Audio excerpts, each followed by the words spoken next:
نحمدہ و نصلی علی رسول الکریم اما بعد اعوذ باللہ من الشیطان الرجیم بسم اللہ الرحمن الرحیم یا ایھا الذین آمنوا اذا قیل لکم تفسحوا فی المجالس فافسحوا یفسح اللہ لکم واذا قیل انشزوا فانشزوا یرفع اللہ الذین آمنوا منکم والذین اوتوا العلم درجات واللہ بما تعملون خبیر یا ایھا الذین آمنوا اذا ناجیتم الرسول فقدموا بین یدی نجواکم صدقۃ ذلک خیر لکم واطہروا فإن لم تجدوا فإن اللہ غفور الرحیم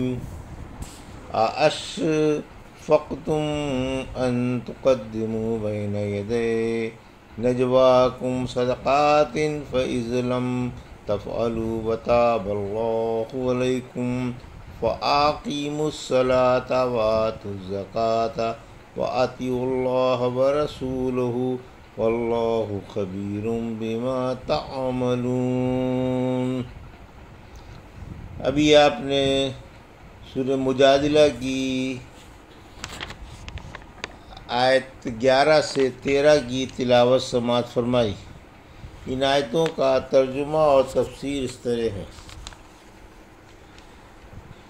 یا ایھا الذین آمنوا اذا قیل لکم تفسحوا فی المجالس فافسحوا یفسح اللہ لکم واذا قیل انشزوا فانشزوا یرفع اللہ الذین آمنوا منکم والذین اوتوا العلم درجات واللہ بما تعملون خبیر۔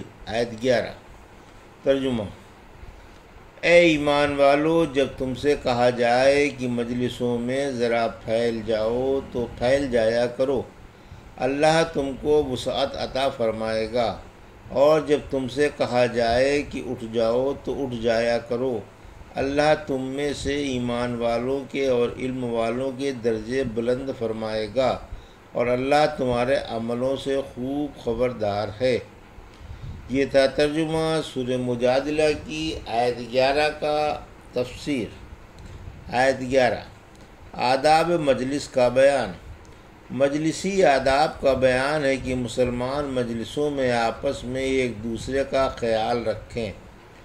فرمایا اگر تم کسی اجتماع میں بیٹھے ہوئے ہو اور جگہ بھر گئی ہو تو اگر کوئی بھائی آ جائے تو ذرا ذرا کھسک کر اسے بھی جگہ دے دو، مجلس میں کشادگی کرو، اللہ تم کو جنت میں فراخی عطا فرمائے گا، کیونکہ جزا عمل کی جنس سے ملے گی، جیسا کہ صحیح حدیث میں آیا ہے، جس نے اللہ کے لیے مسجد بنائی اللہ اس کے لیے جنت میں گھر بنائے گا، جس نے تنگ دست پر آسانی کی اللہ اس پر دنیا اور آخرت میں آسانی فرما دے گا۔ جب تک انسان اپنے بھائی کی مدد پر رہتا ہے اللہ اس کی مدد فرماتا رہتا ہے۔ ایک دفعہ رسول اللہ صلی اللہ علیہ وسلم تشریف فرما تھے، اتنے میں 3 شخص آئے۔ ایک تو مجلس میں ایک آدمی کی جگہ خالی پا کر بیٹھ گیا، دوسرا مجلس کے آخر میں بیٹھ گیا اور تیسرا چلتا بنا۔ فرمایا کیا میں تمہیں ان تینوں کی خبر نہ دوں؟ ایک نے تو اللہ کے رسول کے پاس آ کر جگہ لی، اللہ نے اسے جگہ دی، دوسرا شرمایا، اللہ کو بھی اس سے شرم آئی، اور تیسرے نے اعراض کیا، اللہ نے بھی اس سے اعراض کیا۔ بلا اجازت 2 کے درمیان تفریق کرنا کسی کو حلال نہیں۔ علم و اہل علم کی فضیلت۔ پھر فرمایا کہ ایمان والوں کے اور علم والوں کے درجے بلند کر دیے جائیں گے، یعنی یہ خیال نہ کرنا کہ مجلسوں میں ہم سے جگہ دلوائی گئی اور ہمیں اٹھا دیا گیا، اس سے ہماری توہین ہوئی، نہیں، اس سے تمہاری عزت میں کوئی فرق نہیں آیا، بلکہ اللہ کے نزدیک تمہارا درجہ بلند ہو گیا، اللہ تمہاری نیکی رائیگاں نہ جانے دے گا، بلکہ اس کا دنیا اور آخرت میں اجر عطا فرمائے گا، کیونکہ جو اللہ کے دین کو بلند کرنے کے لیے مسکینی اختیار کرتا ہے اللہ اس کی توقیر بڑھا دیتا ہے اور اس کی نیک شہرت کر دیتا ہے، دنیا میں اس کا نام پھیلا دیتا ہے، لوگ عزت و محبت سے اس کا ذکر خیر کرتے ہیں۔ پھر فرمایا اللہ تمہارے سارے عملوں سے خبردار ہے، یعنی اسے خوب معلوم ہے کہ بلند مراتب کا کون زیادہ مستحق ہے اور کون نہیں۔ نافع بن عبد الحارث رضی اللہ عنہ نے عمر فاروق رضی اللہ عنہ سے اصفہان میں ملاقات کی۔ فاروق رضی اللہ عنہ نے ان کو مکہ معظمہ کا حاکم بنا دیا تھا۔ پوچھا نیابت کس کو سونپ کر آئے ہو؟ بولے ابن ابزا کو، جو آزاد کردہ غلاموں میں سے ایک غلام تھا۔ فرمایا تم نے ایک آزاد کردہ غلام کو حاکم بنا دیا؟ بولے امیر المومنین ابن ابزا کتاب اللہ کے قاری، فرائض سے باخبر اور اچھے خطیب ہیں۔ فرمایا سنو اور یقین مانو، تمہارے محبوب نبی صلی اللہ علیہ وسلم نے فرمایا کہ اللہ اس کتاب کی وجہ سے کچھ لوگوں کو بلند مرتبہ عطا فرما دیتا ہے اور کچھ لوگوں کو پست اور ذلیل بنا دیتا ہے۔ یا ایھا الذین آمنوا اذا ناجیتم الرسول فقدموا بین یدی نجواکم صدقۃ ذالک خیر لکم واطہروا فإن لم تجدوا فإن اللہ غفور رحیم۔ ااشفقتم ان تقدموا بین یدی نجواکم صدقات فإذ لم تفعلوا وتاب اللہ علیکم فاقیموا الصلاۃ وآتوا الزکاۃ واطیعوا اللہ ورسولہ واللہ خبیر بما تعملون۔ آیت 12 اور 13۔ ترجمہ: اے ایمان والو، جب تم پیغمبر سے چپکے باتیں کرنے کا ارادہ کرو تو اس سے پہلے کچھ خیرات کر دیا کرو، یہ چیز تمہارے لیے بہتر و پاکیزہ تر ہے، اور اگر صدقہ بس کا نہ ہو تو یاد رکھو اللہ بڑا بخشنے والا اور نہایت ہی مہربان ہے۔ کیا تم سرگوشی سے پہلے صدقہ کرنے سے ڈر گئے؟ پھر جب تم نے اس پر عمل نہیں کیا اور اللہ نے تمہاری توبہ بھی قبول فرما لی تو نماز باقاعدہ پابندی سے پڑھتے رہو اور زکوٰۃ دیتے رہو اور اللہ اور اس کے رسول کی بات مانتے رہو، اور اللہ تمہارے عملوں سے خوب واقف ہے۔ یہ تھا ترجمہ آیت 12 اور 13 کا۔ تفسیر آیت 12۔